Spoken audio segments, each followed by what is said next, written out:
It's round 5 of the Guinness Pro 14 and we're at the Stadio Monigo for the game between Benetton and Edinburgh.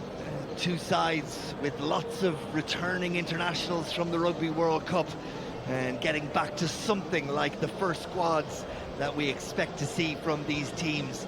All the sides, of course, struggling at this time of year with the players away on Rugby World Cup duty, but these two sides in particular have significant numbers at the Rugby World Cup, and some of those beginning to filter back.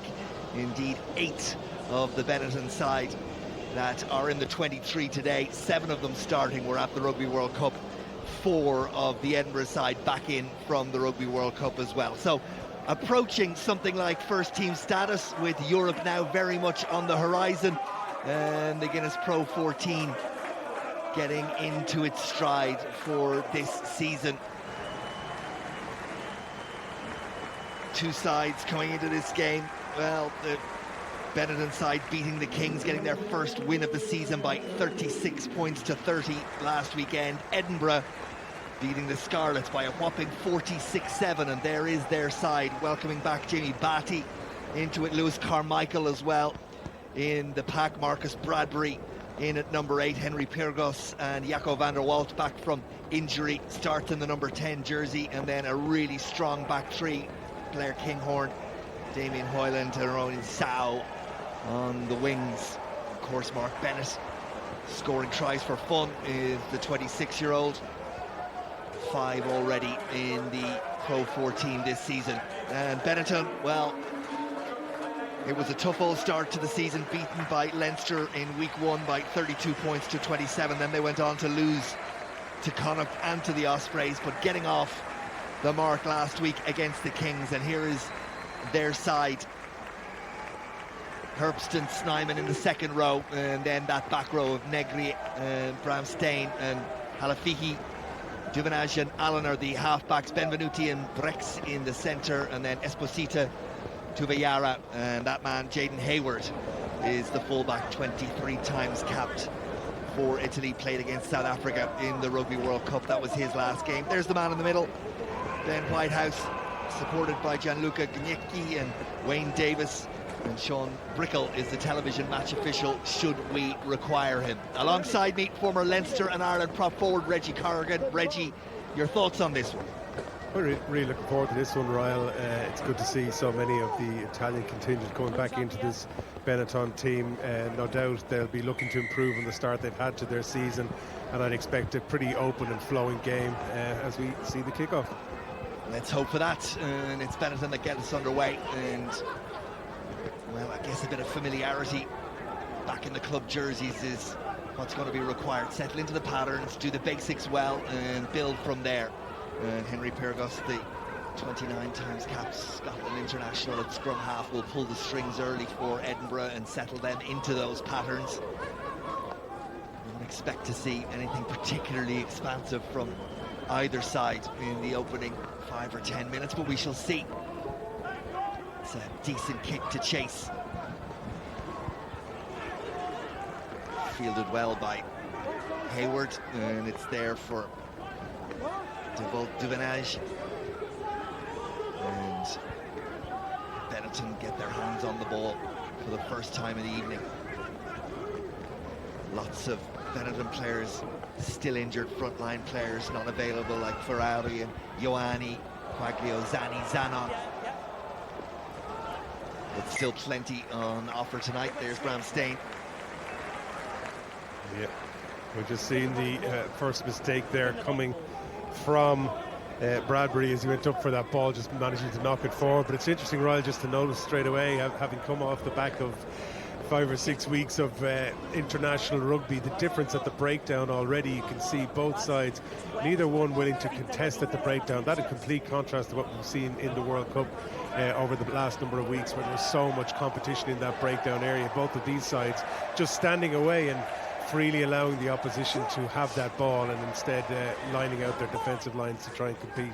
So we'll see how long that lasts for. Well, worth marking the conditions, which are wet and miserable, makes ball handling particularly difficult as Duvenage digs it out, and Benetton get forward momentum from that scrum. Spain, the one to take it into contact. And there's a purpose about those carries from Benetton. Tommaso Allen, little dink back inside. That's good handling from Benetton. To the Edinburgh 22, Duvenage digs it out, Tommaso Allen, and then to Negri. Up to the 22, down the narrow, the two sides, and it's in the hands of Tuviara. He did well to hold on to it. Tricky. Scrum half screaming at the referee that there was an infringement at the breakdown, but the officials happy to let it continue. Strong start from this Benetton side. Good tackle from Miller, but still Benetton have little kick over the top. There's an opportunity. Where's it going to bounce? It bounces for Treviso. Benetton are on the board. Controlled, and then the little dink over the top for a Hayward to dot down. Terrific try. Brilliant start from Benetton.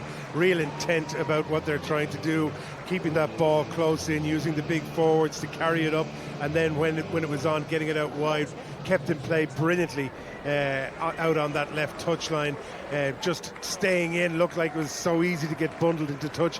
The defensive line well organised from Edinburgh, but you'd have to say plenty of hints of offside, and Alan just identifying that they were coming up in that line with a beautifully weighted dink over the top. The bounce was a little bit fortunate into Hayward's arms, but he timed it well, didn't try and catch it in the air and risk knocking it on.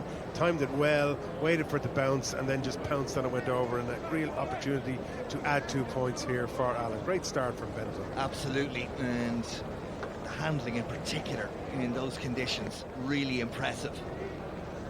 Tommaso Allen to add the extra 2. Up go the flags, and it's a pretty perfect start for Benetton. They lead it by 7 points to 0. Yeah, and I'd have to say the style of running that they're using and the power that they're carrying in, there's no going to ground easy. They're fighting for every metre that they're making. The defensive line is going backwards. It's struggling to deal with that type of pressure as it comes forward. So great start from Benetton. They need to keep that going. Not controlled, the restart by either side. Knock forward, says the referee, off a Benetton hand, so it's there for Henry Pyrgos and Edinburgh to try and find a little bit of territory and a little bit of possession. And it's with Matt Scott, try against Zebre in the opening round. Pyrgos, high tester, and watched all the way. Did really well. Brilliantly taken there by Hayward as that kick came through, and as you said, the conditions are appalling, so you can expect that there's going to be a lot of testing, high kicks going in for both full-backs throughout the game, and even the back three entirely will be tested throughout. You can see a clear picture there of just how bad that rain is. That one taken well, but there was a penalty infringement already earlier in that move, so I think it was a free shot for Edinburgh to put that one in there and test the full-back. He dealt with it well though. So an opportunity early for Jacco van der Waals, 25-year-old, to have a kick at goal and cut this Benetton lead.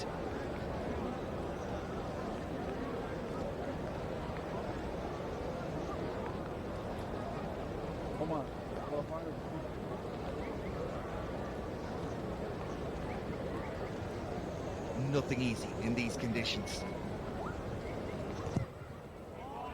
Managed to strike it well, and up go the flags, and it's a good response from Edinburgh. They'll have been stung by that early try, but they get their first points of the evening, and Van der Waals makes sure the gap is closed. 7-3 in Benetton's favour. Yeah, that'll settle them a little bit. There isn't a whole lot of wind here. The conditions, as I said, very wet, but the slight breeze that is there would be in Edinburgh's favour, so important that they do get a few points on the board and respond immediately after that. But this restart crucial. Well, we saw a moment ago that restart not particularly well controlled, nor is that, but no infringement. Edinburgh knocking it backwards through the hands of Damien Hoyland. So on they will go. Crosbie waits and gathers and runs into a brick wall. Just setting it up again for Pyrgos. All very slow and deliberate, isn't it?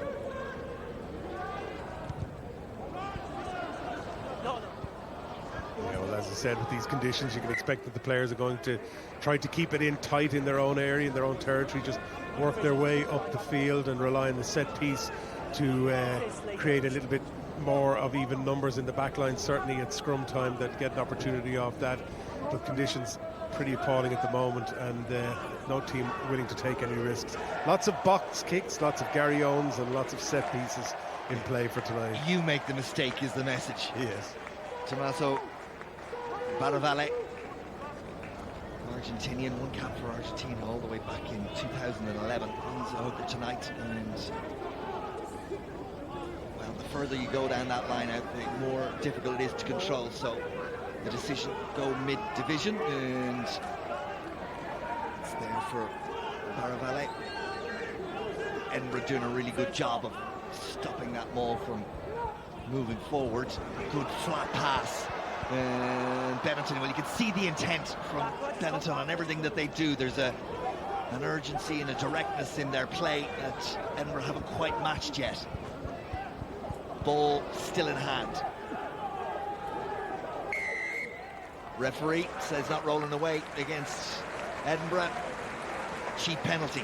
Yeah, and from a situation where we didn't have anybody competing at the breakdowns to them competing too much in that area. But I think it's a case of Edinburgh realising that they've got to try and slow down that ball of Benetton's, because they are looking to get quick runners around the corner, and if they don't compete and slow that ball down, well, it's going to be a long day for Edinburgh. So they've tried to get in there and tried to slow it down, and just getting in too close and too long in around that area. Yeah, Willem says the man who's penalised, and we can see how he might feel slightly aggrieved. The referee saying he wasn't supporting his body weight, so that's where the penalty came. So difficult in these conditions. You know, you go in, you're in a good position when you go in, you think you've done everything right, and then your feet just go from underneath you because you can't get a grip. So then, Tommaso Allen to restore the Benetton 7-point lead.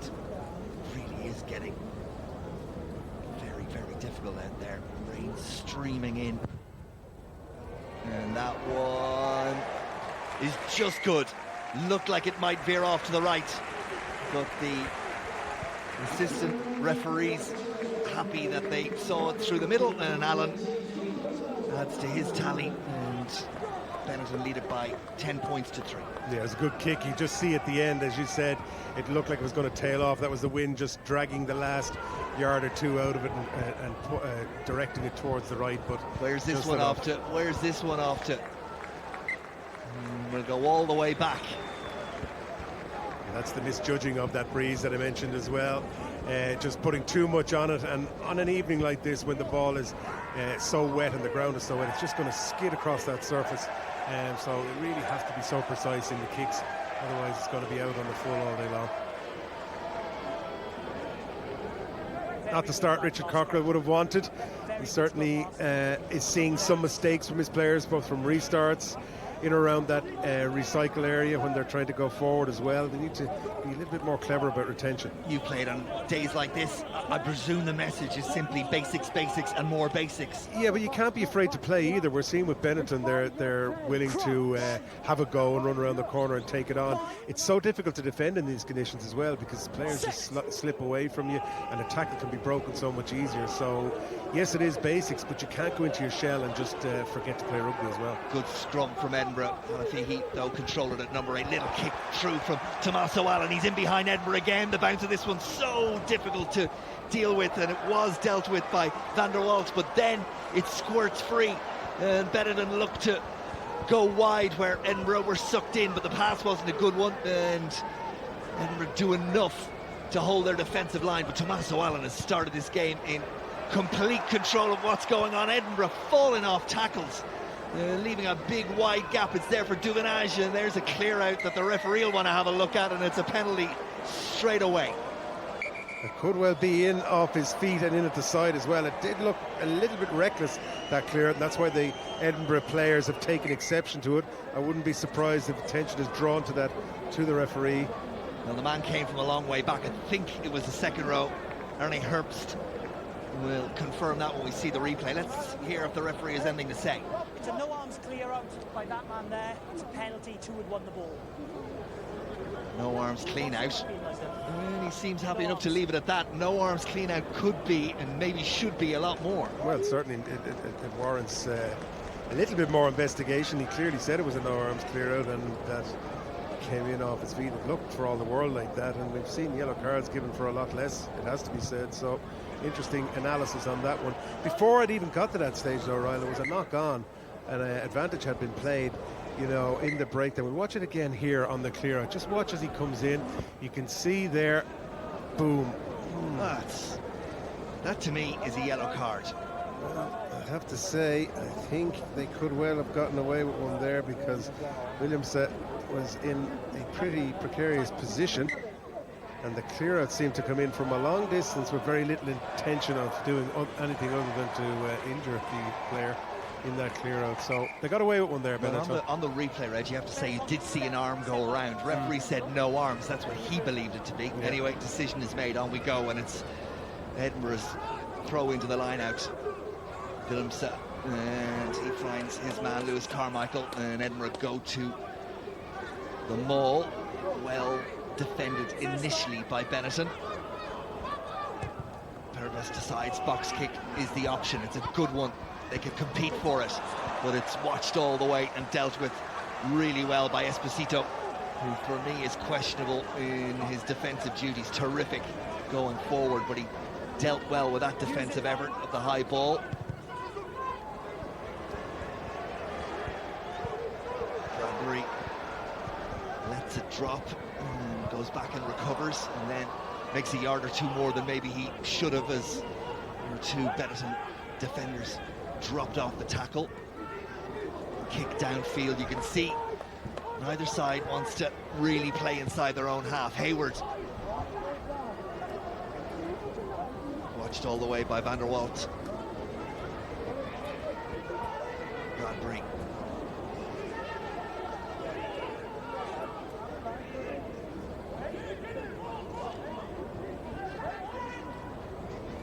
Will they keep it in hand? No, they won't. Straight back down it goes again. We're playing a bit of foot tennis, aren't we? Hayward, good little step, and he's really impressive with ball in hand. Was that forward? Referee says play on, and they're on their way again. It's Tabuyara who takes it into contact, slowed down by Edinburgh legally, says the referee. Zani, prop forward, takes it into contact. Quick ball around the corner comes Negri. Just overrunning it is Pasquale. He's going to have to go back, but you can see how close Benetton are again. Real intent in ball carrying, and they're the ones that are showing a little bit more ambition. Hayward just got fed up with the foot tennis and saw an opportunity to attack with ball in hand, and it has Benetton right up to 3 meters away from the Edinburgh line. Pick and go again. Edinburgh shuffle across, make the tackles.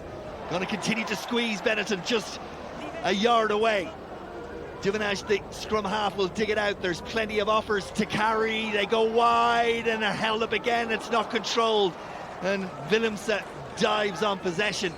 And there's a knock forward and a mighty sigh of relief from the Edinburgh players. They did well to scramble that defence. It's a huge turnover for Edinburgh just when they needed it most. Running out of defenders there. Managed to get their hands back on that ball. Not so sure it did go forward, but when Whitehouse had his arm out for it, so they kick, and again it comes back down. And great feet again. Tabuyara from Hayward. Hayward and Allen have come flying into this game, haven't they? Wearing 15 and 10 for Benetton, just happy to take on defenders at every opportunity. And now they go the more direct route. The big ball carriers once again asked to do their job. The tackle this time from Mackenzie, and they're in after it, and they're in after it successfully. In Edinburgh, for the second time in 2 minutes, turned the ball over, and that was really good work at the breakdown. Bradbury getting in there, great body position, clear as day that he was on the ball, goes in, bides his time. You see him there, gets in, strong position, supporting his own weight. They're trying to pull him off his feet, but he stays strong right in front of the referee. Again, great work from Benetton, keeping that ball in play, skirting that touchline but not going in. but Edinburgh getting their defensive line organised. Made the initial mistake, should have found touch when they made that first clear out, didn't find touch, hand the initiative back to Benetton, but eventually Bradbury saving the day once more. And you can see good play from Benetton. They really are getting the runners up there. They're making good ground when they are carrying it in, but it's just that one mistake that lets them down on each occasion. Maybe just panicking a little bit when they get close to that line.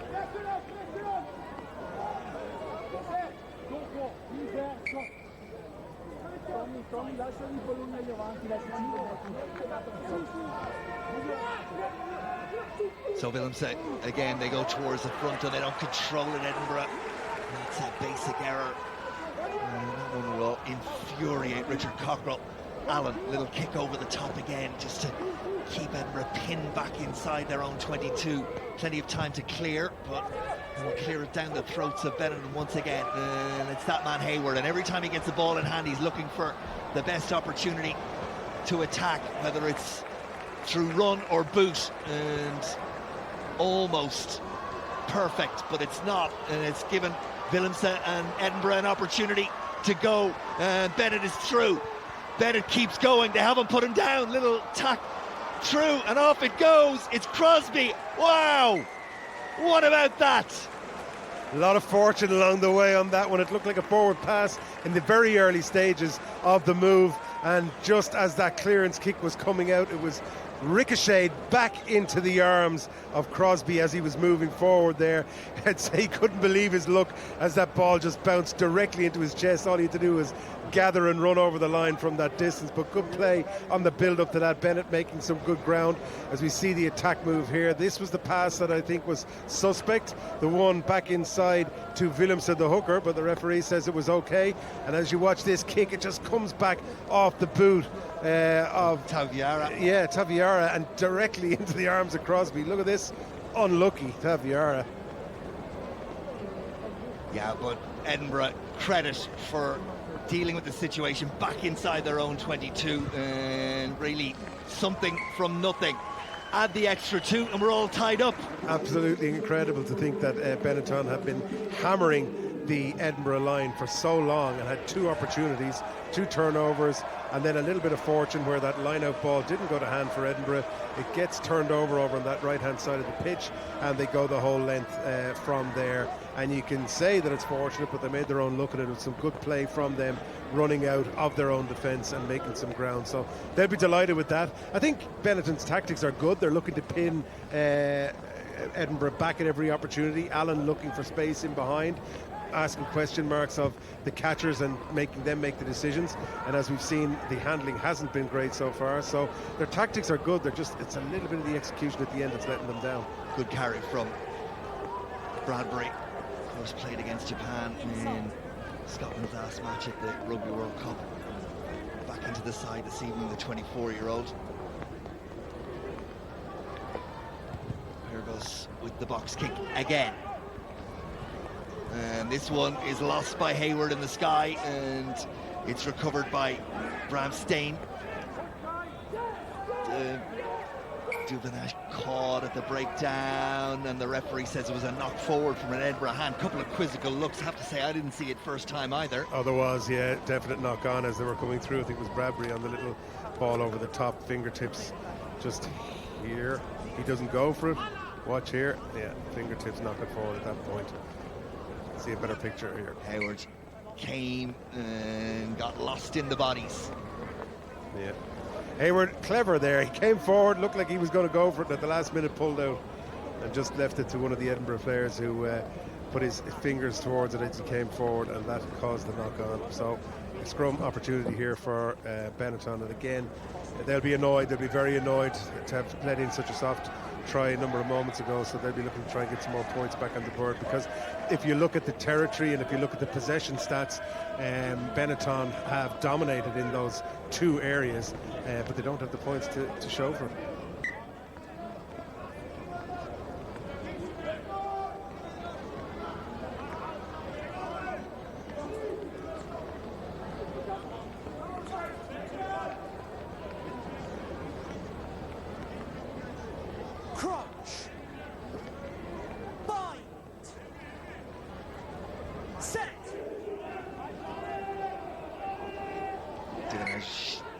wants to feed, but you know, the referee happy that that's just feet being lost in slippy conditions.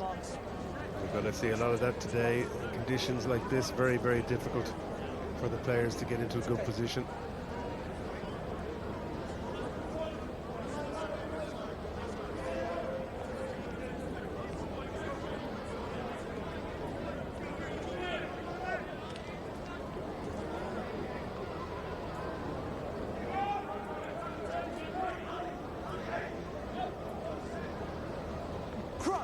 Lots and lots of time being lost to setting of scrums. I think it's something the game has just got to look at. We saw it again this morning in that Rugby World Cup final.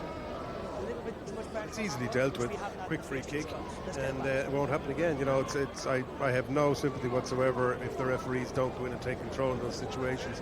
We've seen it now where both teams, and I guarantee you 100%, I know in that position, put your arm up, give a free kick, pick it to one side first and then the other side the next, and it'll stop very quickly. Crunch. Bind. Set. And after all that, we get a penalty to Edinburgh. We could have speeded that up by about 3 minutes. Put the arm up earlier.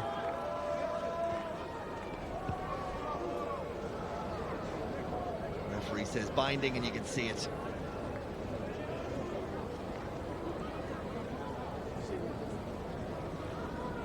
So then Blair King Moore just to probe down the touchline and give Edinburgh some territory and the platform line. That's a really good kick from the fullback.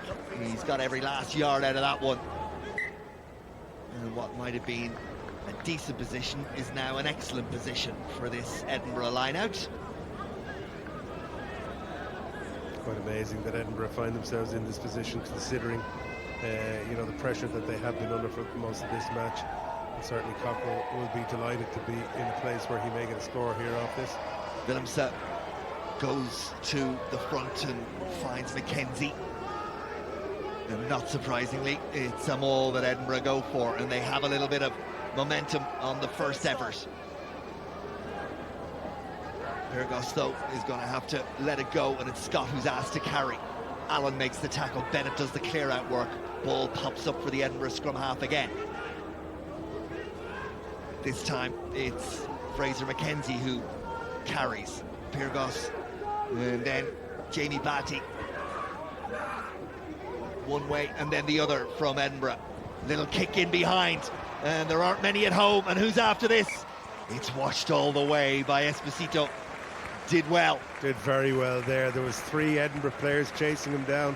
Had to time that run to perfection. Also had to run a tracking line to try and cover the ball in case it took an awkward bounce. Watch him here as he comes across. He's being hounded on all sides, but he does it to perfection. Waits for it to get over the line as well, so that his team will get the restart. Well played by the winger. And Allen will get us underway again. It's been entertaining enough fare at the Stadio Monigo in the opening 24 minutes. Evenly poised as Bradbury goes on another one of those bustling runs of his, brings play back up almost to the halfway, and Pyrgos feeds Carmichael. And tackle comes in from Ellie Sneeman through the hands of Batty, and then Van der Welt, and then from Scott out wide. Hoyland, is he taken high? Referee sticks out an arm. Willemse takes the ball into contact. Back on the angle goes Van der Welt. Thrown around a bit like a rag doll, but still delivers the ball back on the Edinburgh side. Pyrgos for Bradbury. Big wall of big men. Herbst makes the tackle. And referee has seen enough. He's going to come back for that penalty, I think. Yeah, high tackle he'd called initially for the first phase of that play. I think Edinburgh, you know, they seem to have weathered. You know, I don't know so much that it was a high tackle, more that he put his hand into his face. So I don't know, that's a bit of a harsh one. I think the player fell into his arm. So, look, we won't get into the high tackle debate. It's been done to death at this stage. But I think Edinburgh, you know, they've weathered that early storm that was coming from Benetton. Benetton certainly seemed to be getting stuck in and getting all the carries. And as soon as Edinburgh got that score against the run of play, it seems like the wind has gone out of the sails a little bit of the Benetton team. They seem to have dropped the tempo of the game somewhat, and now they find themselves under some pressure. So they need to get back their composure and get back to that pressure game that they were putting Edinburgh under initially. Referee wants that gap the way he wants it. See all sorts of movement, and that's well controlled by Mackenzie at the back, and then popped up for Pyrgos and offloaded to Willemse. Scrum half back in once more. Mackenzie once again, he's carried a lot, hasn't he, in this last 5 minutes in particular. Crosbie, the try scorer, gets Edinburgh back inside the Benetton 22 now through the hands of Scott and Bradbury. Pyrgos again. Van der Waals wanted to go one direction and sends it back in that direction. Bennett. Tackles come in, but Benetton have lost that line speed that they had in the opening 6 or 7 minutes. And Edinburgh are getting up to that gain line relatively easy. Crosbie holds on to it. That's better from the Benetton defensive effort. Van der Waals brings it up to the line again. Offloads to Hoyland. Good pass back inside. Kenzie. Tackle from Snyman. Oh, lovely hands. Edinburgh almost through, and it just didn't go from Scott to Kinghorn, and Benetton have the ball, and it's a foot race now. Who's going to get there? Back goes Bennett, does really well. Mark Bennett just had the legs to get there, as Taviara went charging after the ball. On a night like this, the simplest of knock forward, and all of a sudden you can find yourself 70 metres back from where you started. And after all the good work and the good hands and the angles of running that Edinburgh came up with in that last passage of play, well, they get very little by way of reward. And Pyrgos with the box kick, and watched all the way by Allen, offloaded to Esposito. Strong runner, Esposito. Absolutely. Stayed very well up there going into that tackle. 2 players taking him down. Edinburgh off their feet, they're going to have to leave that one alone. Bradbury went in hope and was disciplined enough to get his hands off it.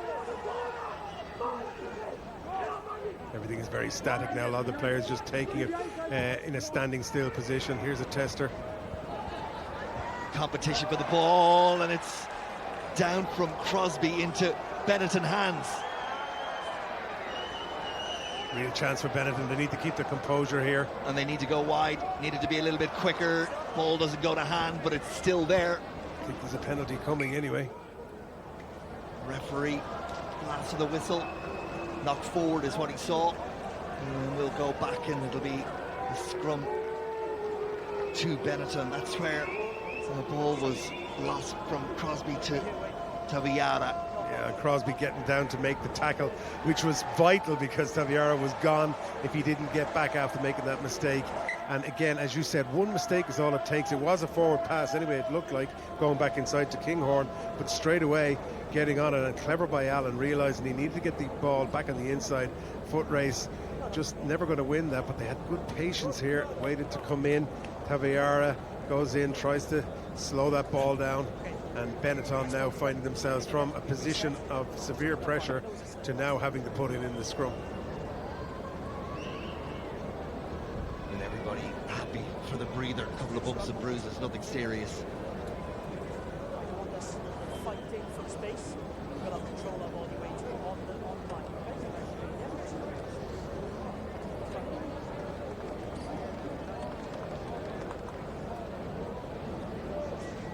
Can't underestimate the psychology of coming back from a World Cup back into what is the meat and drink of the professional game, back into the club and playing in a Pro 14 match on a wet night, and it's It's something that those players that have prepared for 3, 4, 5 months and longer over years for a Rugby World Cup, and it doesn't go to plan in case of the Scottish and Italian players, not at all as they would have hoped.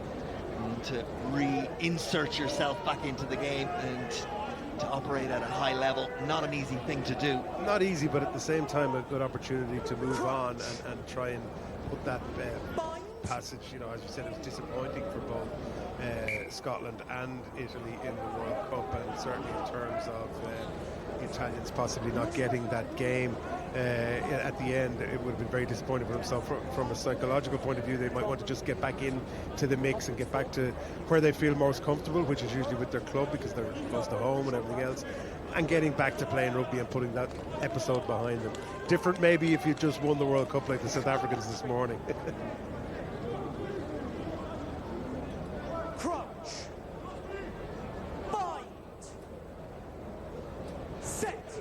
Toa Halafihi at the back of that Benetton scrum. Edinburgh got the shove on in the last couple. That's a better scrum from Benetton, but Halafihi had to crab across field.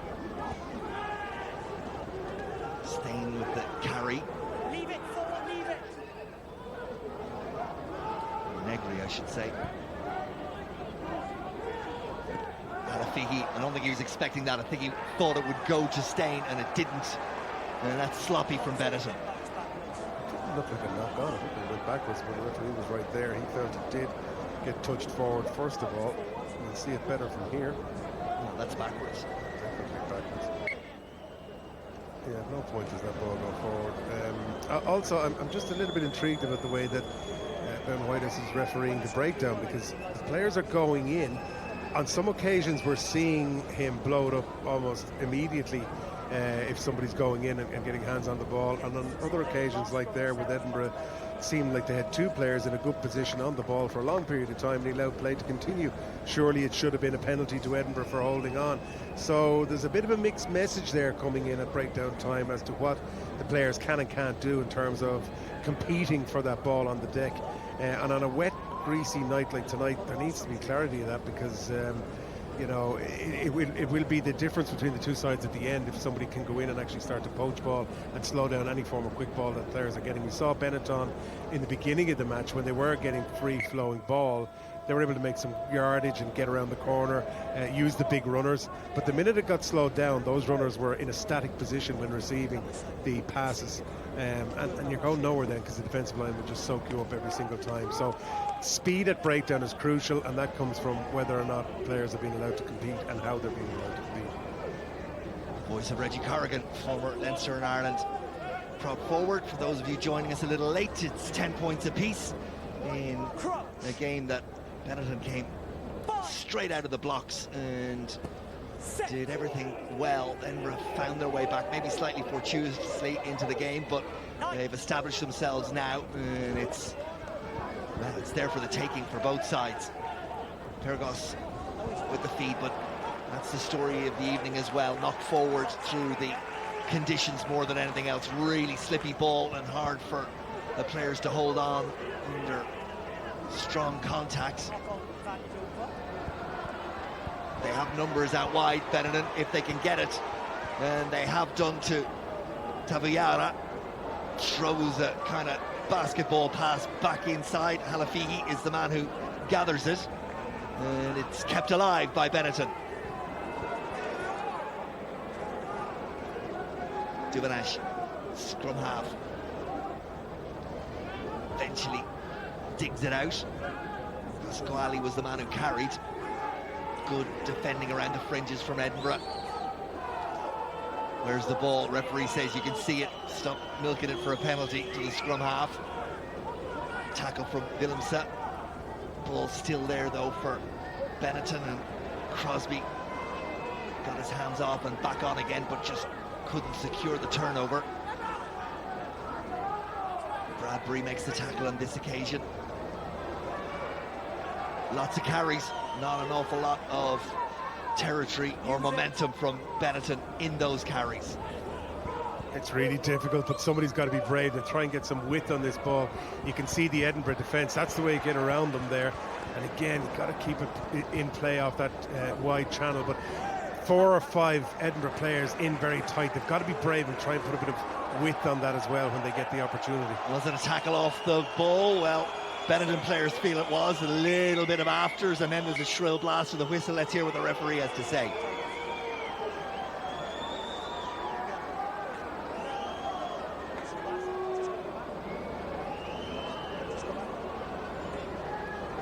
Looks pretty nasty as well. We're going to check the tackle off the ball by, I believe it's number 1. Have you got any more information other than a tackle off the ball? Tackle off the ball is what they're looking at. Time and space And it'll be against Jamie Batty. Yeah, probably won't be any So I more. want to check the tackle off the ball. I believe the number of the player was 1. Just go back. It's an open and shut case of Batty on Stain.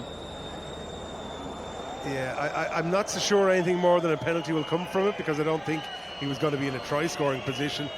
I don't believe he'll get a yellow card for that, but it was clumsy to take the player there. He was nowhere near the ball, pretty obvious to that. But again, I don't think there was any real malice or danger in it. It was just mistimed.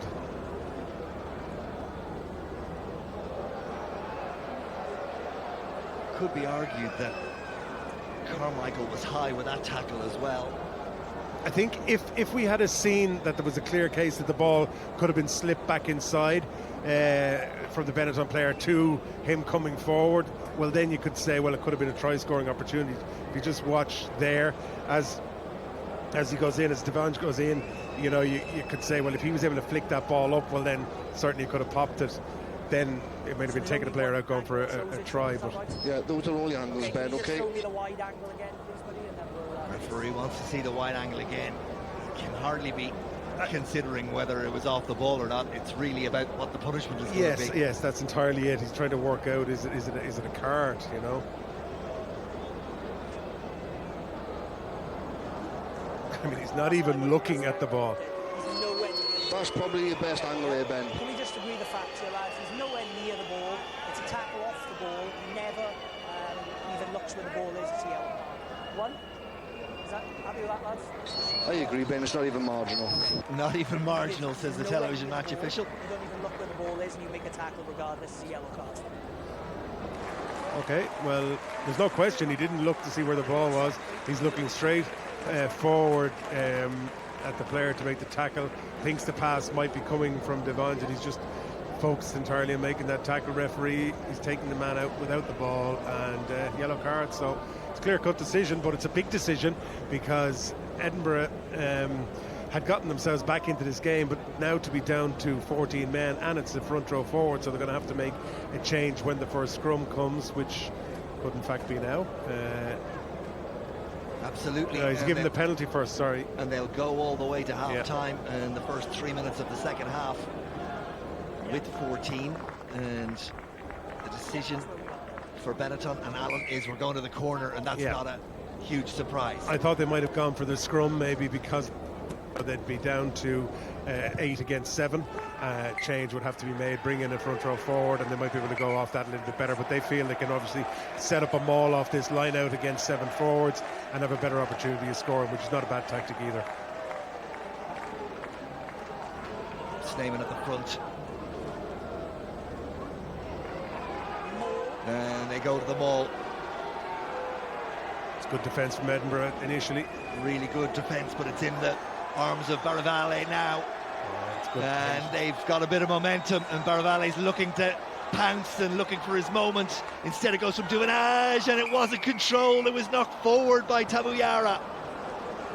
Yeah, and there's a penalty given for deliberately bringing it down, but they would have got over the line. You could question that one, because they bring it down when Benetton are clearly heading towards the line. If they didn't bring it down, it would have been a try. Now we go back for a penalty, they've got to do it all over again. I find this frustrating sometimes, Royal, because Benetton did everything right. They executed the line out, set up their maul well, showed good patience, and they did nothing wrong, and they were heading towards that try line for a score. and it was deliberately brought down. Referee clearly called it and prevented a try. Now, they get a penalty. There's no other card because he's not going to give a card because he just gave one. So they've got to go through the motion again. There's a risk that the lineup might not function. They might miss their man. They might not get the same setup. So they've got to go through the whole process again. So in a way, Edinburgh are kind of getting rewarded for dragging it down, you know. Well, if the decision was for the line the last time, you're not surprised to see they go for the line again. Well, if it goes down, if they execute the line out well, get them all set up, and it goes down in any way, it has to be a penalty try. Tomas Barvale once again finds his man. This time it's Sneeman. And Barvale at the back of that maul, and again the momentum is there, and he's looking for his moment to break away or break through. Edinburgh really scrambling. A whole host of bodies in there, but they found a way. They've done brilliantly there, Benetton. There was bodies coming in from everywhere. At one stage, I could see one of the Edinburgh players actually dragging the legs of the Benetton player at the front and lifting it up, which is completely illegal. You can't do that in a driving maul. But they showed great patience. They didn't panic, as all of those Edinburgh players came in from every angle to try and slow them all down, as you would expect. They didn't panic. They showed great patience. Aaron has a look of a Finlay Beelum about him, the Connacht prop, at certain angles, but showed great patience, took his time, and you just see it there, all the players coming flying in, getting that drive going forward. He waited and waited until there was no one in front of him, and then just dropped over the line to make that score. Well worked from Benetton. And cheeky little try. Very much so. We've seen a lot of that lately. So the All Blacks game too yesterday. Allen with the conversion attempt, and it's not a good one. Always right and always wide, but Benetton lead it by 15 points to 10. They have the 15 to 14 advantage in player numbers all the way to the break, and on the evidence of the opening 35-36 minutes, they are justifiably in front. That's a poor miss from Allen, you have to say. Relatively straightforward kick for a kicker his standard. I hope they don't rue those 2 points at the end.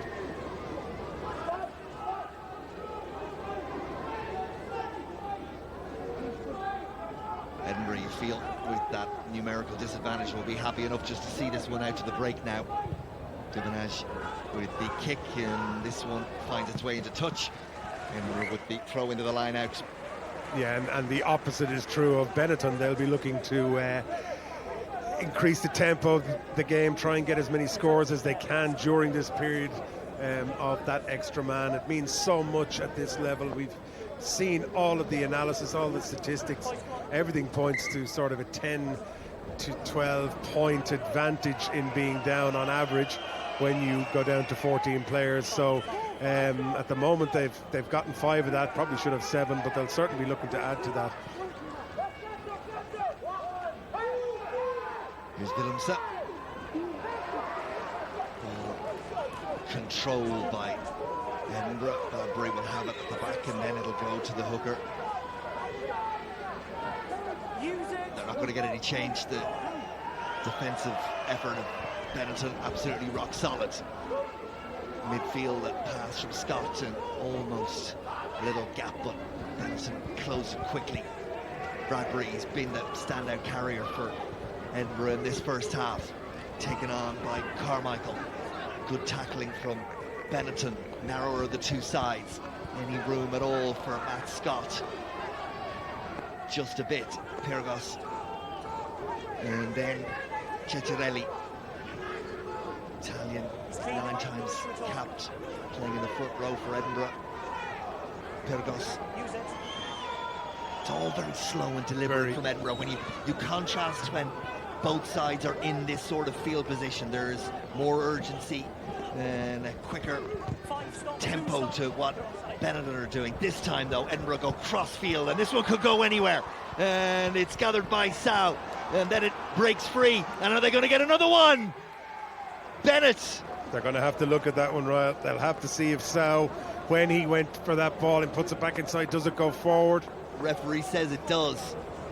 Arm outstretched, he's absolutely sure it did. Okay, well, he was right there. And on first look, it didn't. It was a brilliant take from Sal. What a kick that was, and coming across. And look at that take. It's magnificent. It's just here. Yeah.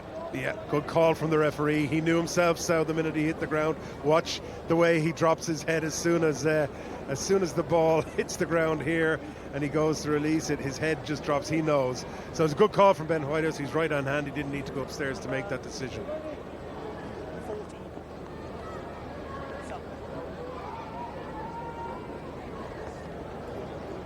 Schumann into the game. Of course, with the scrum to come, we have to replace the front row.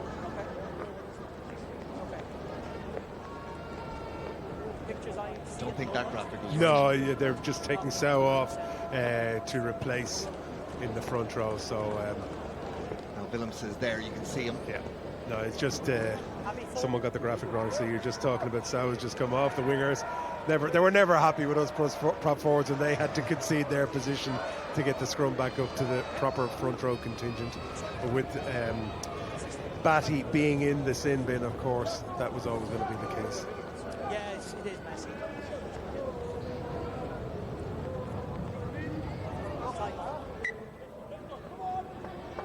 Final minute or so at the Stadio Monigo in this first half.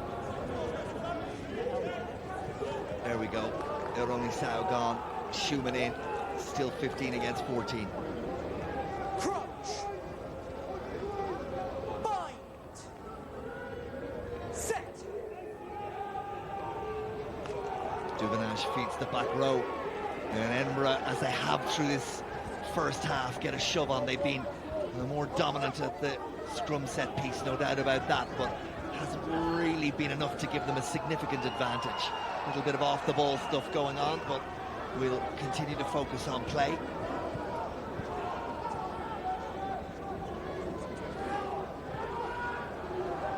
And that one is knocked forward, and an opportunity maybe with just the 14 men for Edinburgh to find a way of getting more points on the board. Bennett's been the live wire through this first half with ball in hand. He's so dangerous now, Bradbury.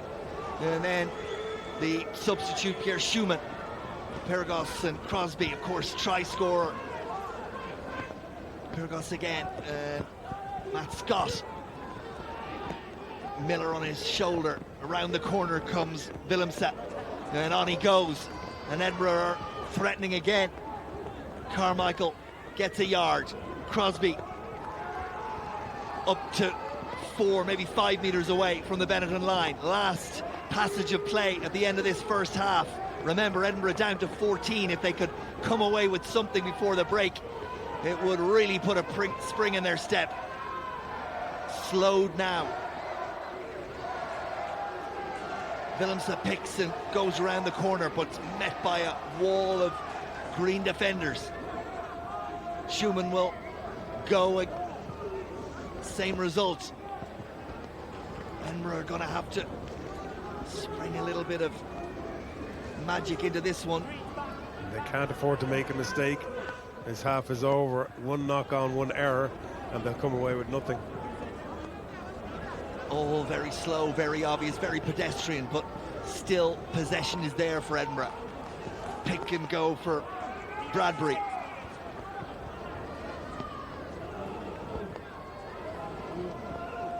Benetton, well, you can see out wide there's the potential of space for Edinburgh. They crab across that way. Hayward has now filled that space defensively for Benetton, but there's no sign that the Edinburgh pack are prepared to give it up just yet. Carmichael. They've inched forward, maybe 2.5 meters away now. It's slow and it's obvious, but it's gaining a little bit of ground. Patient stuff from the Edinburgh pack. Benetton continue to make the tackles around the fringes.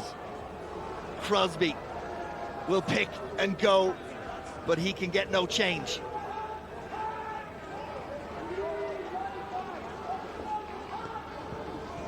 Will they continue to go around the fringes? Of course they will.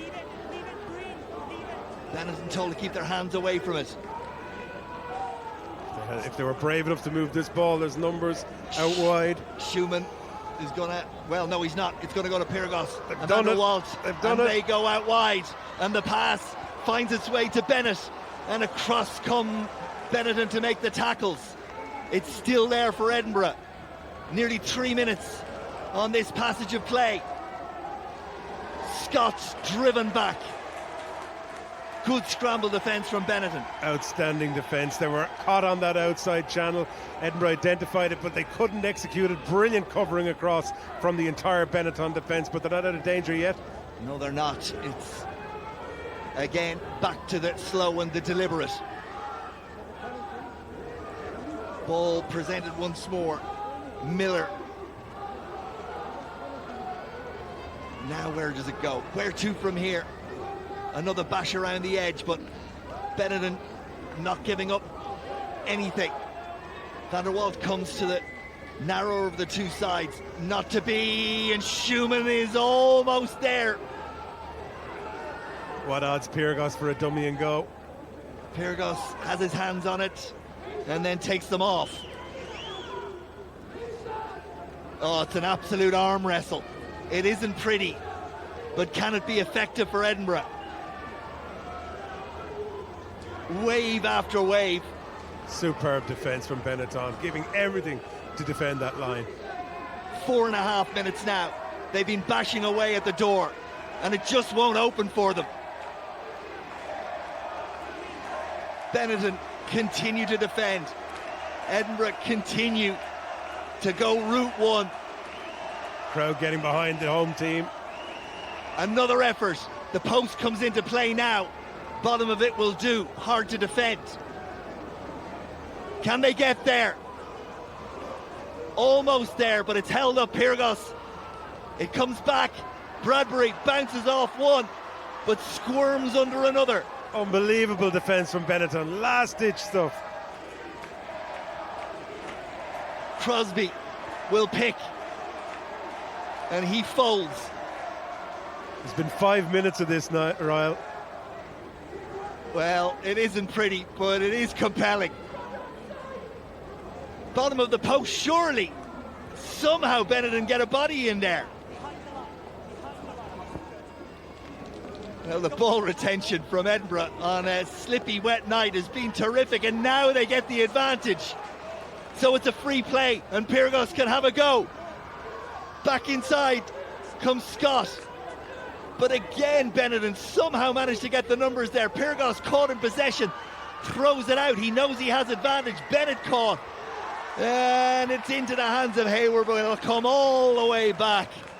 Well, that was an absolute slugfest. Unbelievable defence from Benetton. If they give up 3 points here, they'll think that's a win. They had to endure almost 6 minutes of relentless pick and jam in and around their defensive line. In the end, a penalty given. I didn't really see it myself. I mean, they were on their line. How after 6 minutes of that, one of them found themselves in an offside position, I don't know, but that's the decision of referee Ben Whitehouse. Maybe he just had enough with himself, but it was brilliant defence, no question about it. And I'm telling you, that's a win for Benetton, because although they've given away 3 points just at the stroke of half time, it could so easily have been 7, and they could have found themselves behind going in at half time. So for them, that's a very, very strong psychological advantage to go in at half time with. And the coaches would be saying to them, we held out, they can't score against us, just to have confidence going out into that second half. Jacob van der Walt sends it through the post, as you'd expect him to do. And after a compelling final 6 minutes of additional time at the end of the first 40, it is Benetton who go to the break with the slenderest of leads. It's Benetton 15, Edinburgh 13. So then the Stadio Monigo at half-time, where Benetton lead Edinburgh by 15 points to 13. Remember, Edinburgh coming into this game having won 3 of their opening 4, the solitary defeat to Leinster, where they lost heavily by 40 points to 14 at the RDS. By comparison, Benetton, well, they lost their first 3 and only got off the losing streak last week against the Kings, winning out by 36 points to 30. And on a slippy night, on a wet and miserable night, in truth, it's one of those that could still very much go either way. But in terms of what we've seen and the evidence of the first half, the structure, the application, you feel that Benetton might consider they should be slightly further ahead. And that Crosbie try, there was a little bit of fortune, good fortune in it from Edinburgh's perspective, also to lose a man. And somehow they still only find themselves 2 points down. And you know, after 40 minutes, and you've played in plenty of those sorts of games, Reggie, where it could have been 15, maybe 10, 15 points differential. When it's only 2, you feel like, well, we've ridden our luck and now let's go and take it. Absolutely. Well, certainly from an Edinburgh point of view, they'll think down to 14 players. We still have a little bit of time to ride out. The sin bin, you know, before half-time they would have been saying that, but the sin bin now over. They've kind of ridden that out and come out point difference. So they'll say to themselves, that's fantastic result for us. Cork will be saying at half-time now, look, we've got to go and take advantage of that and start putting some pressure on them. Van der Vault gets us underway at the start of the second half, and that looked like a knock forward.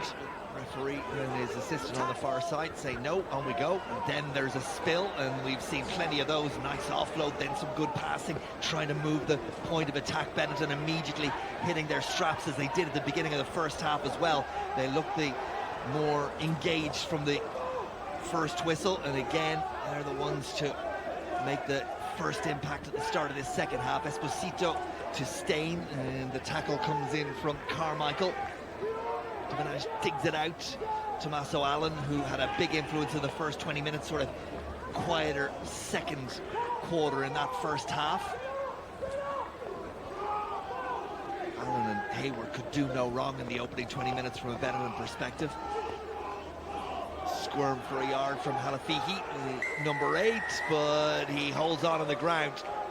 And that's an easy turnover. Good work by Benetton, but a basic error turns the ball straight back over to Edinburgh. Yeah, and as you said, you know, straight away they looked to go wide with that ball, and it seems the message coming in from halftime from the coaching staff was to go back to what they were doing at the beginning of that first half, because that's what was causing all of the difficulty for Edinburgh. And maybe they got sucked in a little bit into the Edinburgh game, where they were just playing a little bit too tight, and all the time we were seeing that Edinburgh had defenders in those positions, in those narrow channels. I said it earlier in the first half, if someone was brave enough to get it out beyond the 10 metres away from that breakdown area, there was 4 or 5, maybe even 6 at times, defenders all sort of crammed into that small area. But if they could get some width on it, you're taking out so many defenders all at once. So the message seems to be to Edinburgh to let's try and get some width on this game, as difficult as that might be in these conditions. All sorts of movement in the line out, but it's taken by McKenzie, and Edinburgh have the ball, and around the corner comes Crosbie, and that's a good strong carry from him. Bradbury offloads to Schumann, and Baravale puts him to ground. Pyrgos once more, and then Miller's asked to carry. Tackle comes in from Benvenuti. Pyrgos, Scott, and Van der Vault got watched all the way and dumped on his backside. I think it was Brex. Schumann. Just watch that offside line, Royal. You can see it clearly in the picture. All of the Benetton players just so far in front of the hindmost foot, as that one looked kind of forward. But here's Sau. He's wrapped up by Hayward. There for Pyrgos again, and McKenzie, good hands, offloads to Ciccarelli. Bradbury. Carmichael on his shoulder. It's better from Edinburgh, and they have the advantage from the breakdown infringement and a free play, so the little kick in behind it is the play of advantage, no doubt, on an evening like this, but none accruing, so back will come, and an early opportunity for Edinburgh to get points on the board if they choose to kick a goal and to sneak into the lead. And exactly what they would have wanted. I have to say, been most impressed with Bradbury and the carries that he's had so far in this game. One of the key go-to men himself, and Williams in that first half were carrying a huge amount of ball, and bringing the Edinburgh team forward at all times. But that is good work from Edinburgh, just managing to, as I said, turn over the possession that Benetton had initially and then work their way into the territory, into the area, and then just work a penalty out for themselves. And as you said, now with an opportunity early in this second half to sneak into the lead. Jacob van der Walt, the man with the responsibility. By his standards, this one is straightforward, and up go the flags. And Edinburgh have hit the front. 4 minutes into this second half, they have it by a point. Benetton 15, Edinburgh 16. And a clear message to Benetton: you must maintain possession. You can't afford any cheap turnovers in and around that breakdown. They've got to get support players in quickly and early and clear out that area to secure that ball. Any turnover ball, Edinburgh are just going to pin them back into their own half. It doesn't necessarily have to be pretty, but it's been effective so far for Edinburgh.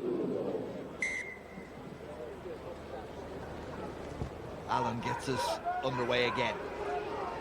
That's a super restart. Ali Miller's gone. Dylan Mata in his place in the back row. Fijian international course.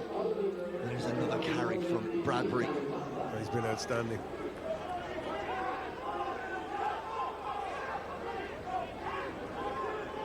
So important in games like this where conditions are bad that you have a big ball carrying number 8 who can take on the responsibility, take 2 or 3 players to take him out every time. Hayward was watching the ball, and the man was Hoyland. Benetton lucky to come away with the ball. Kenzie gets himself back on the right side. Benetton scrum half has a little look, and we've seen it so often in this game, and the right tactic under the conditions, because once it goes up there, it can, well, you can see it could just about go anywhere. It's a bit of a lottery if it's the right kick in terms of being one that can be competed for. And just gave Bradbury the kiss of death there. He was the player who knocked that one forward. There for Divinage again. Allen, Hayward. Matt Scott held on, made the tackle. Big man Matt Scott in the midfield, 6'3". He's a real presence alongside Bennett. Again, Benetton not getting the players there to the breakdown.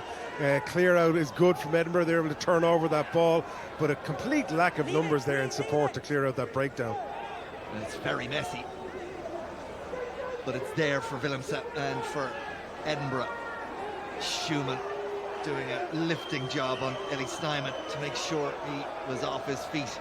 Ball back for Pyrgos. And eventually it finds its way to a back line. That looked a little high. And Blair Kinghorn, but the referee happy to let it go. Pyrgos again. Schumann just unceremoniously pushed back.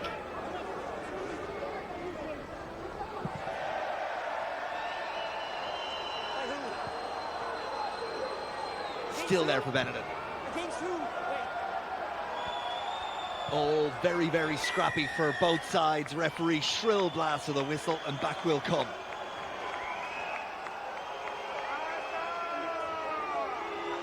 The crowd don't like it. It was a little nudge from Mata. Tavuyara.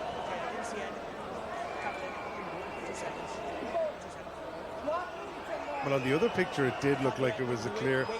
Oh, I think they're looking at a late hit there. Is it? There was nothing really in that. No. I think it was the nudge off the ball prior to that, maybe, that the whistles and the boos were going up about. Playing the man without the ball again. He didn't attempt to play the ball. Your players. He pushed for mid contact with the green player to penalty. Let's see if we can see it. Oh, I don't know. No, that's not it. It was the one before that we saw where when the ball was in the air as they were attempting to catch it, one of the Edinburgh players came in. I think it might have been Sau who did it, actually. Well, anyway, the decision is penalty. He just nudged him out of the way as the ball was coming down in the air and played the player without the ball. That's basically what the ruling was for. Not a whole lot in it, but it was illegal. Herbst makes way for Nicolo Canone. Canone, just 21 years of age, Italian under-20 international. The greying beard is replaced by the young buck. Fair bit of size in that greying beard too, though. Be a hard man to shift out of the way should you need to. Tommaso Allen gets good distance on that kick, and it's given Benetton a platform deep inside Edinburgh territory, and we've been through 4 or 5 minutes of scrappy play from both sides. No one really grabbing hold of the game. And they need to, Edinburgh, or Benetton at this stage. They've got to get a foothold back into it, because they've let it slip for this, the last 20 minutes of the first half and the opening of this, as they make a mistake off that line out. Does really well on the Edinburgh line out to get up and disrupt, and do better than that to turn it over. And Mata is asked to carry, and Edinburgh will look to complete the exit from here. An opportunity lost for Benetton. Foothold inside Edinburgh territory, not able to execute, and Pergos sends this one high. It's not going to find its way to touch. It was one to compete. It wasn't meant to find touch, but it's claimed by Benetton, and they have the opportunity through the new man Canone to set it up again. Zani puts the head down, gets that yard more maybe than he thought he might. Stain, that's a good carry from the 36 times capped Italian international, and they're back inside the Edinburgh 22. Their issue has been execution and patience when they get themselves into these sorts of positions. Edinburgh, it's their turn to make the tackles. Willemse on that occasion, Tommaso Allen, and then Hayward, and Esposito goes in to do the clear out work, and it's there for Duvenage, and then it's Halafihi. Better work from Benetton. Edinburgh scramble across to make the defence rock solid. Zani again, tackle from Mata.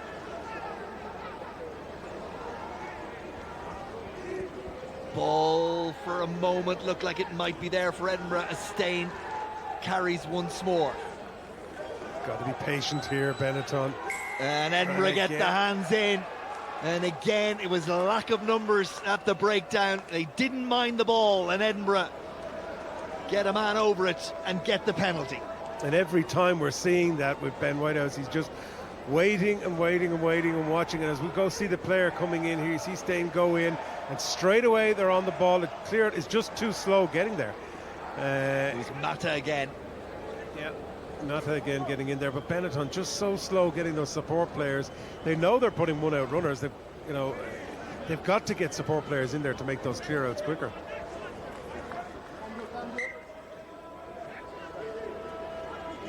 There, Kinghorn dispatches to touch, and the pressure relief for Edinburgh for the moment.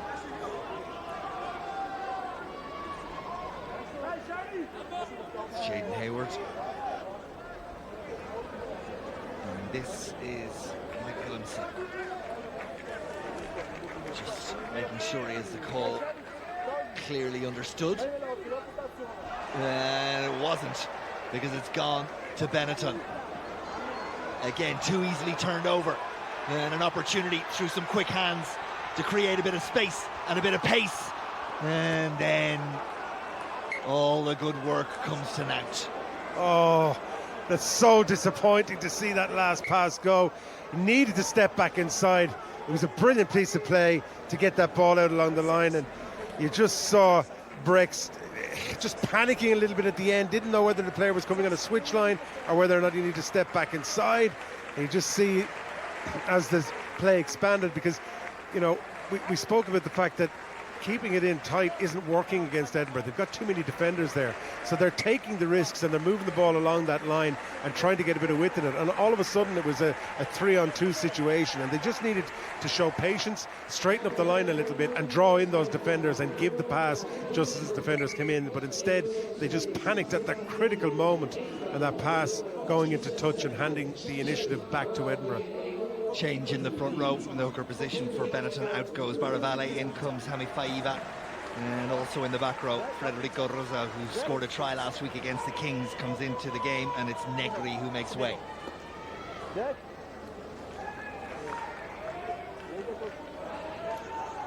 Benetton need to put pressure on at this line out again.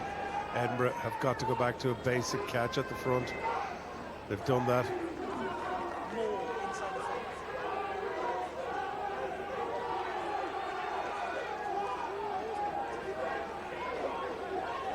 It's good work from the maul of Edinburgh. And away comes Willemse.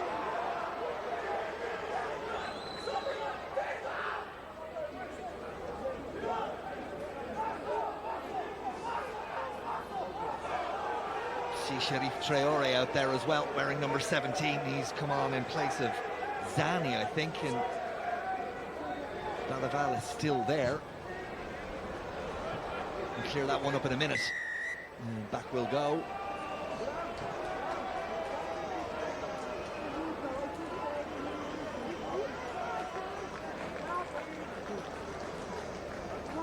Was that an offside? Referee not clear with his explanation. Not sure. Seemed to come off that line out, and at some stage they were offside. It's the only logical explanation for that. There is that change at hooker now. Maravale gone and Nami Faiva in. I do feel in this second half that Benetton have gone into themselves a little bit. Not that same Zip. Yeah, exactly, that's the word. It's just kind of very flat all of a sudden out of them, and they need to get back to almost being willing to have a go. I mean, they've got to play the game down at the under end of the pitch in the Edinburgh territory. They just seem to be almost afraid to take the gamble or take the risk to get down there.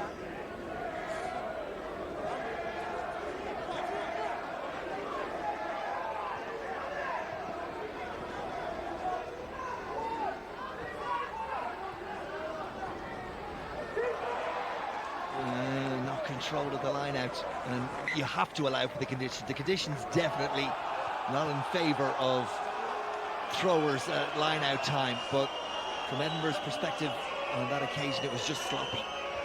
Yeah, but it seemed to go forward from that line out as well, so I can understand the boos and the whistles from the home crowd, because from here you can clearly see.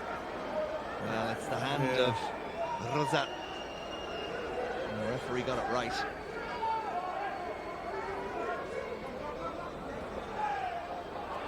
And that one overthrown, but it finds its way to Benetton, and an opportunity for them to attack. The tackle comes in from Scott, and it's there for Duinage, and then around the corner comes Canone.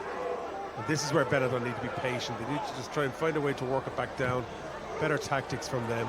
Put the pressure back on Edinburgh. See where this one bounces. Blair Kinghorn watches it in.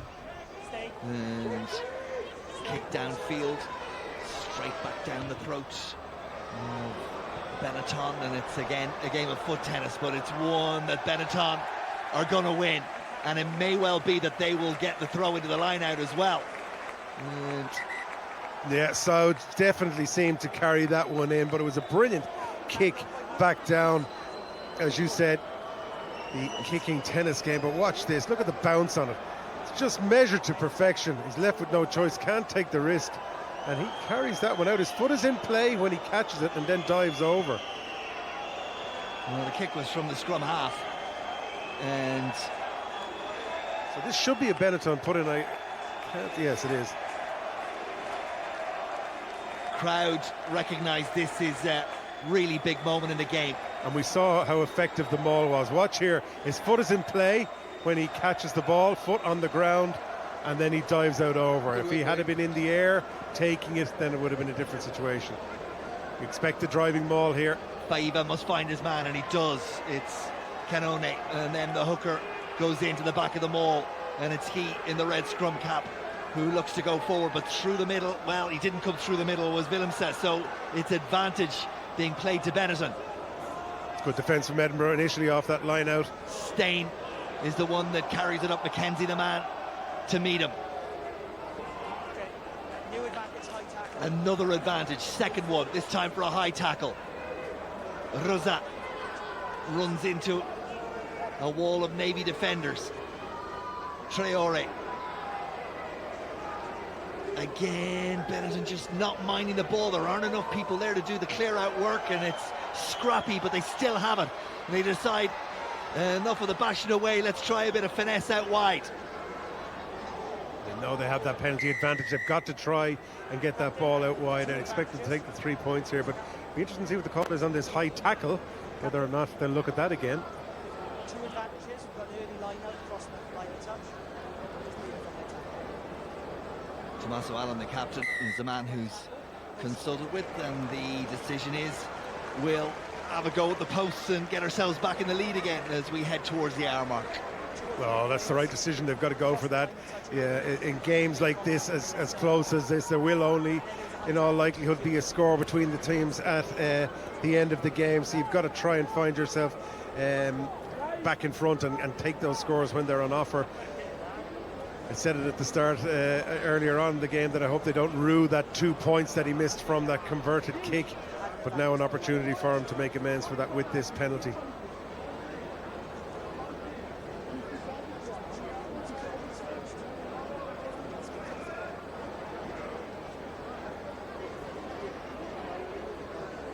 Tommaso Allen not hanging around.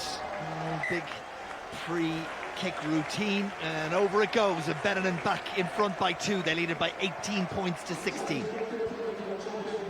Better stuff from them. They executed the line out well, but defended brilliantly by Edinburgh. It has to be said that their drive in early, but they didn't panic. Benetton stayed, kept their composure. Now they must execute a good restart here, and the chase has got to be good from Edinburgh. Still loads of time to go in this game. There's a full quarter of the game to go, and a minute or two more than that. Cherry in from Williams, the hooker position for Edinburgh. That's a great clearance kick there. Not hanging around. He's done well so far, Hayward. Tough conditions for fullbacks tonight and wingers. Plenty of testing kicks going in for them. So then, Dave Cherry takes over the throwing responsibility for Scotland under 20. 28 years of age now. Difficult to come in cold and find your man, and he can't do it. It's turnover ball again, and not for the first time. When they've turned it over, they've gone as wide as quickly as they possibly can, but it's blocked down by a stray boot for Edinburgh. So Benetton back from one side to the other, and that one could have been intercepted. That was loose.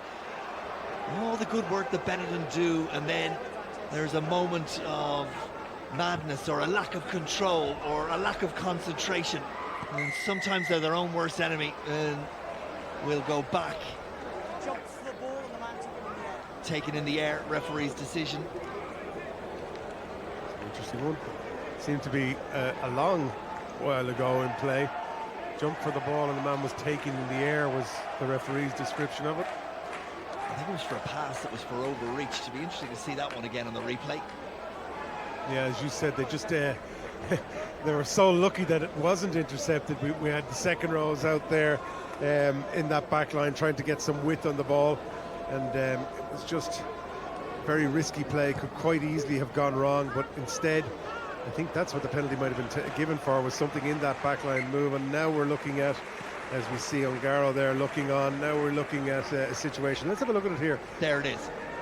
That's very harsh. That's very harsh. You know, I mean, what else is he going to do? I mean, the man is in front of him catching the ball. He's going to make that tackle.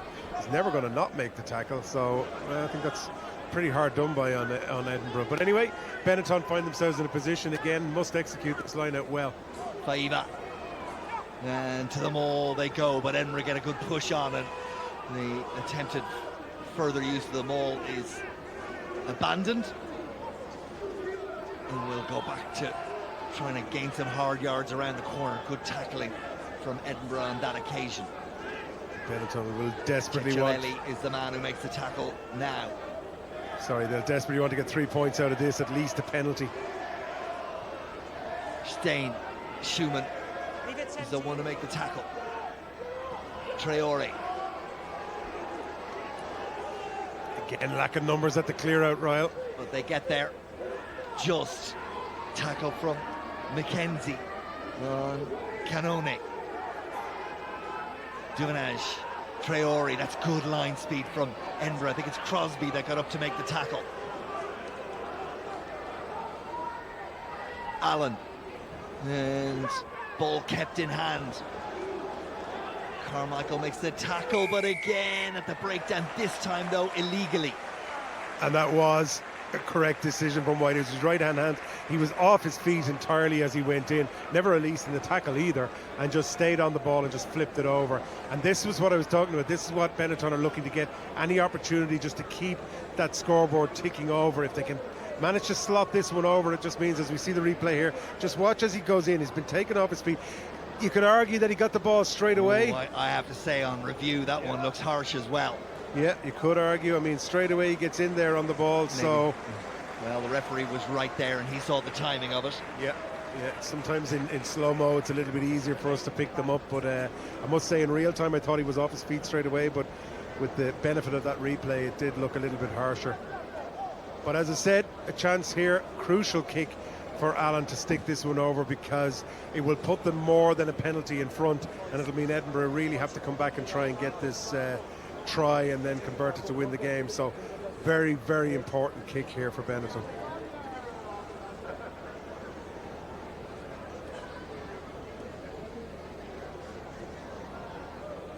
This then to give Benetton a 5-point lead, and he's absolutely fluffed his lines. That was a terrible kick from Allen. Completely pulled it to the left. Never looked like threatening the posts. Very disappointing for a kicker of his standards. Just keep trying to work hard.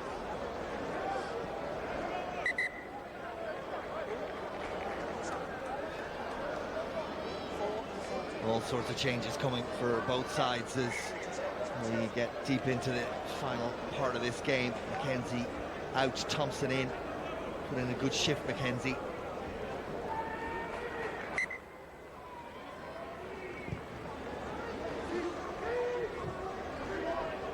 Straight down the middle of the field, and straight back comes Stain. George Taylor in for Ronnie Sow. For Edinburgh as well. Carmichael has to get himself out of the way and does so. Traore headed by Schumann. They look good, Benetton, when they do this type of thing where they're carrying in close and making some ground, but then they go to this passing back behind, and it's just they're losing all that ground that they gained from the carries. Tommaso Allen. Yeah. Decent kick. Pins Edinburgh back just outside their 22. Yeah, good kick, good positional. Just sitting back in the pocket, deciding we want to play the remainder of this match down in the opposition half. Good kick, puts it into the perfect position. Left Blair Kinghorn with very little opportunity to come across and cover that. So the line that hasn't functioned well for Edinburgh since they've made those changes. They're going to be under pressure to get this one right.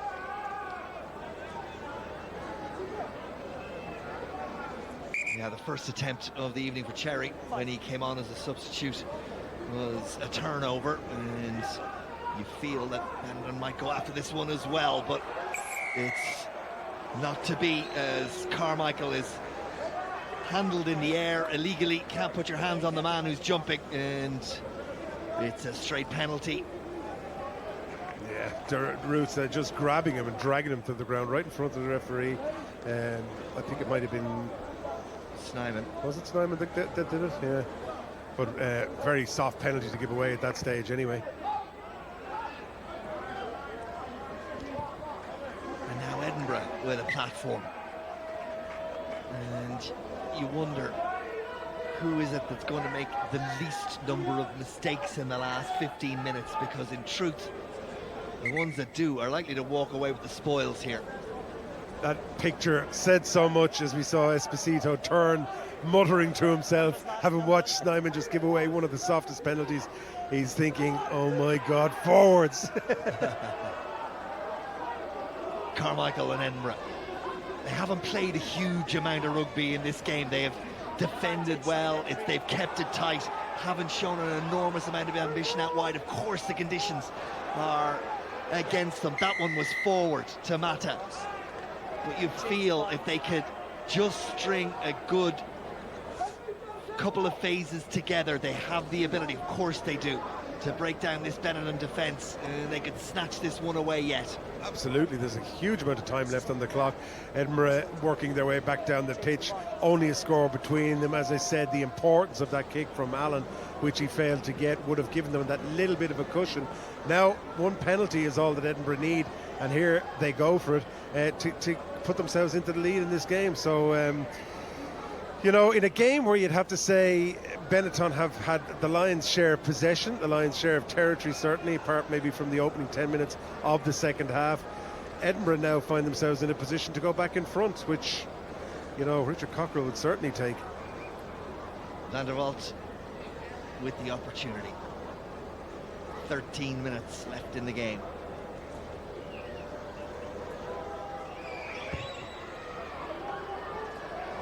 And he's guilty of missing as well, so both outside halves and goal kickers missing opportunities in the last 3 or 4 minutes, and there's no doubt the conditions contributing to it. The standing foot, difficult to plant, and well, that one was never going over either, was it? No, well, it is easy for us in the commentary position to say how those kicks should be going over, but you know, conditions are very bad out there, but I think both kickers will be disappointed with themselves for missing those ones.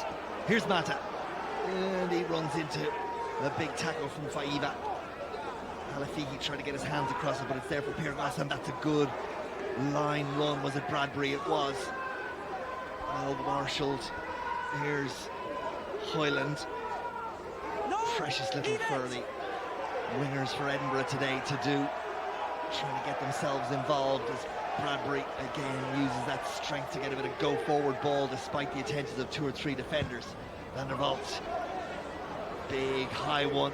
Hoyland's going after this. Where's it off to? That could go anywhere, and it's gathered by Benetton just, but it's not controlled and it's knocked forward, and the referee says it advantaged Edinburgh. So Cherry goes on a run, and up to the 22 they go. It's Pirgos and then Cicciarelli, and into the 22 they go. Schumann pushes the man in front of him forward. Bradbury will be asked to carry. Halafihi falls off the tackle. Bradbury goes on. Pirgos, Schumann again, lovely little pass back inside. Prompt forward showing good soft hands. Van der Walt. Still they go. Move. Pirgos. Cherry. Scrum half once more. Van der Walt. And then Scott. Benetton over to make the tackles. Back inside to Bradbury. Again, gets half a yard despite the attentions of a couple of Benetton defenders. Cherry once more. There's a little bit of belief now and a little bit of commitment from Edinburgh. As soon as I say it, the ball doesn't go to hand, and there's an infringement off the ball, and the penalty goes to Benetton, and both sides guilty of getting into the red zone and then frankly making a hash of it. Yeah, and it's a pretty stupid penalty to give away here as well. You can quite clearly see taken out away from the ball there, left the referee with absolutely no decision to make. Horn on Tuivasa. Yeah, watch it here. He just takes him out of there and clears a nice pathway through. And again, both teams, as you say, guilty of making stupid mistakes, but now a clear opportunity for Benetton to put that penalty down into the Edinburgh half again and try and build from a line out. You feel at this stage Benetton will probably be just trying to ride this out until the end, but 10 minutes is a long time in a game of rugby like this, and Edinburgh, any mistake, Edinburgh will be coming back at them. So the clever move would be kick to the corner, build a line out, try and get the maul going forward again, keep the ball in tight, see if they can somehow milk another penalty and get 3 points from that, which would force Edinburgh to have to try and get a try.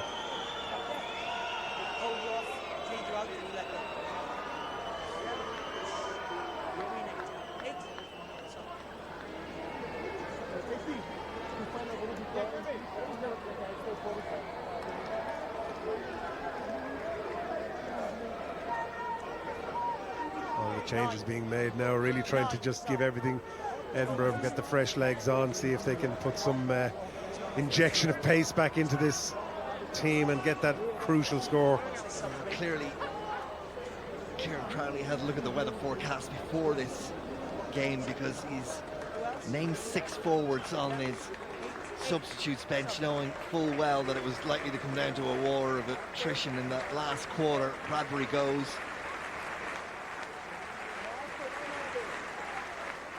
Halafihi as well. But both of those players have been immense tonight, carrying the ball for their retrospective teams, and I'm not surprised they're getting a rest at this stage, given everything they've got. Some fresh legs coming in to try and create something, and that's a good kick coming in from Allen. Gets play well into the Edinburgh half, and again, as I said, they look to go fairly basic off this line. I'd imagine maul it up a bit first, try and drag in some of those defenders. Line out first though, crucial throw here. Faiva.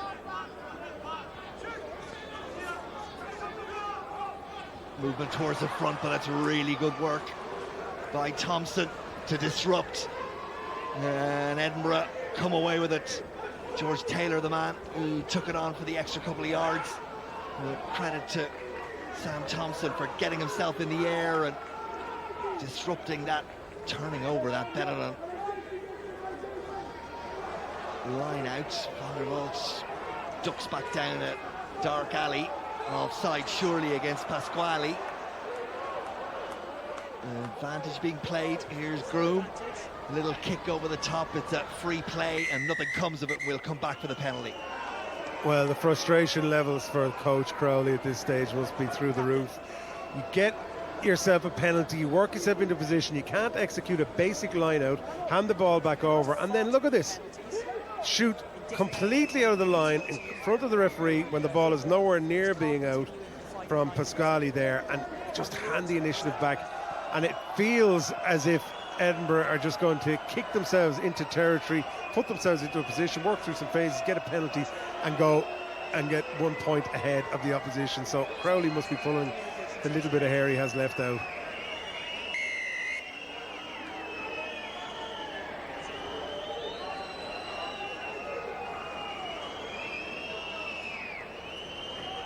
So down the line it will go.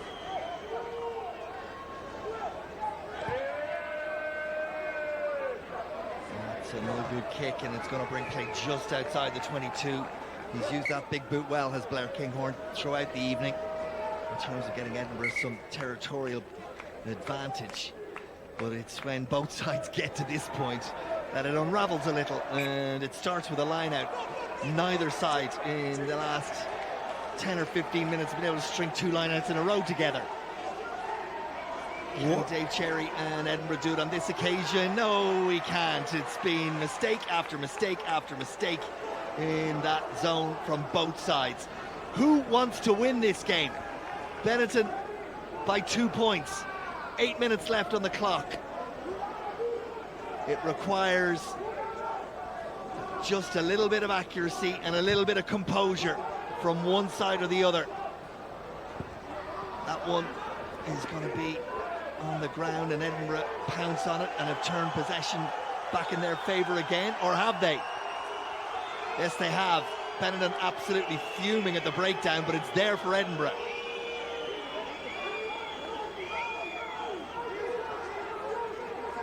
There for Groom, former Northampton Saints player. Ben Crosbie, try scorer. It feels like an eternity ago now in the 20 minutes of the first half. Back with Van der Vault. Again, high. Kinghorn can't control it. And the referee says advantage, obviously not going to come Benetton's way. Clear knock on there, yeah. It's a bit of kick and hope stuff going now. You can imagine from Benetton's point of view, they'll just be looking to run the clock down at this stage and just get to that magical 80-minute mark. But there's just so little inventiveness about the whole thing. I mean, I'm not sure he knocked it on. Well, he hit it with his head. It hit him in the head. Could well have done, but again, it just comes from this line-out inefficiency. Scrappy from both sides, not able to, as you said, string one line out together, never mind 2, and just find a jumper. A straight flat ball at 2 just guaranteed possession, and they can't even execute that. I accept the conditions are appalling. The ball is extremely wet, but for players at this level, it's pretty poor.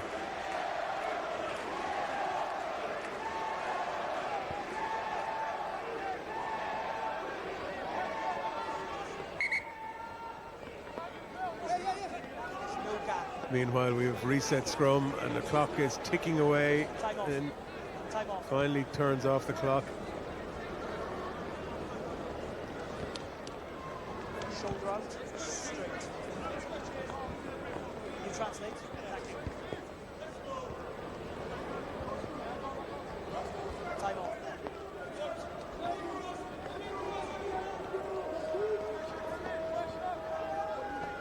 Crouch. Bind.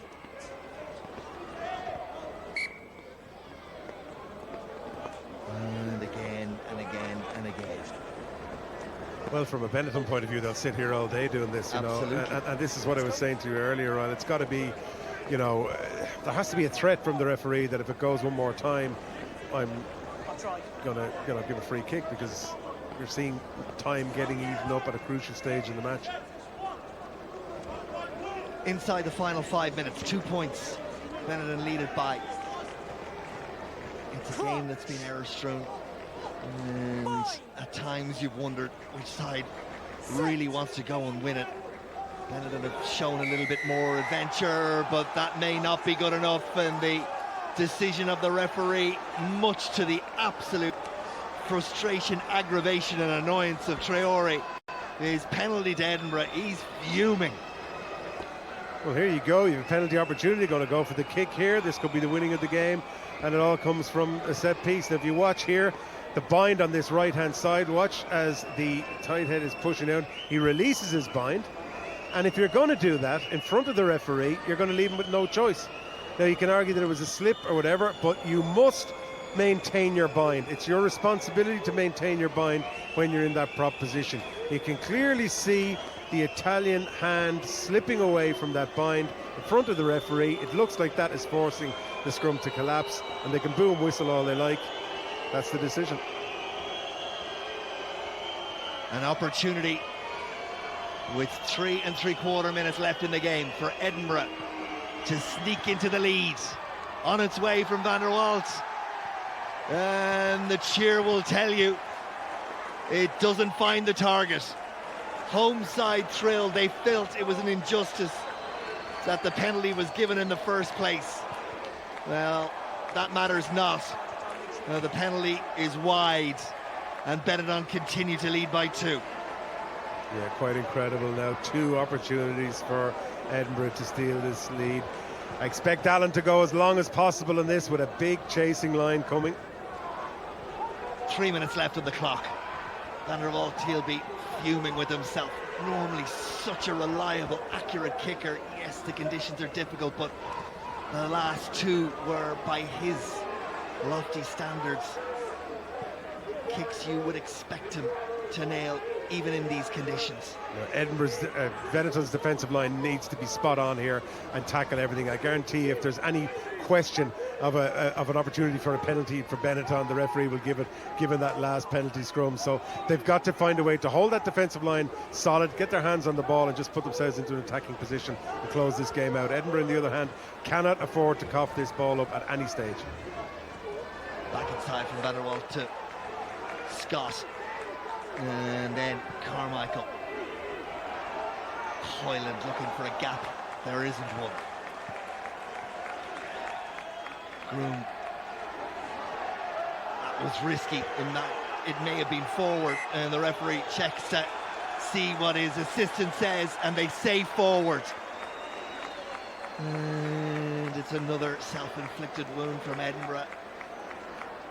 You could see there wasn't a lot in it, but no, you know, you could see just what enough. He was trying to do. The gap was there, and it needs something special from Edinburgh to get themselves back down the far end of the pitch. But the pass from Scott to Bennett is forward, and the referee, Ben Whitehouse, got the call from behind him. The assistant referee right in line with it.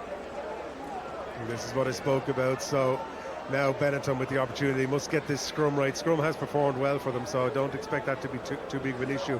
They'll probably play towards the centre with a pick and drive and try to just maintain possession and run the clock down to the 80 minutes.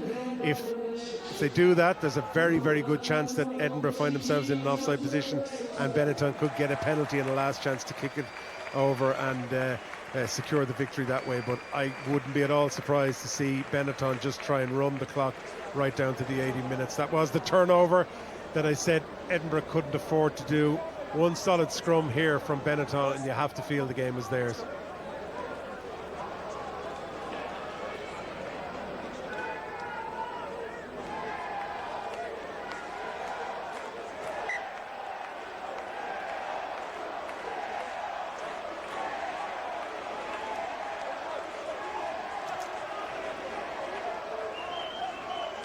Benetton away to the Scarlets next week. Edinburgh home to the Dragons. Dragons shipping a pretty heavy defeat to the RDS to Leinster last night, losing by 50 points to 15. Crouch. Bind. Set. And it's not a surprise that the front rows go down and Benetton will milk every second out of this one. What odds on a penalty to Benetton and scrum time on this one? Just to balance out the last one. Am I being too cynical? Yes. but cynical from someone who's been in this position before.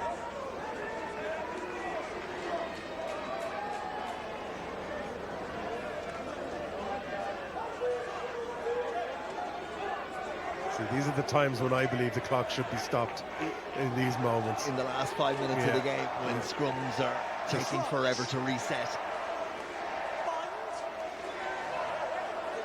And again, I mean, he's playing it. Pascali is playing it. He didn't want to bind, stood back, let the clock run down, frustrate everybody. Referees, so responsibility is to be strong in those situations. And Pascali didn't want to know about that scrum. So now they can run it right down to the 80th minute, get the scrum, get the ball in and just kick it straight out of play.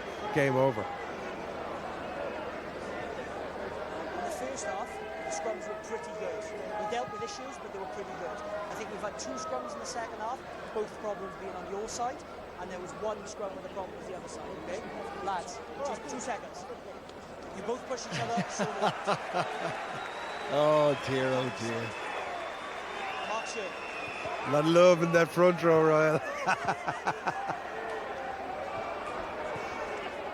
I'm not sure what Schumann's hugging for, because, you know, he's been played here. Look at Pascali, he's at it again. And until he gets pinged for it, he'll keep doing it. But we're now at a situation where there's 20 seconds left in the game, when there was a minute and a half. At the feet of Stain, around the corner, big gap opens up. He'll hold on to it. Edinburgh across to make the tackles, but they need to not just make tackles, they need to win the ball.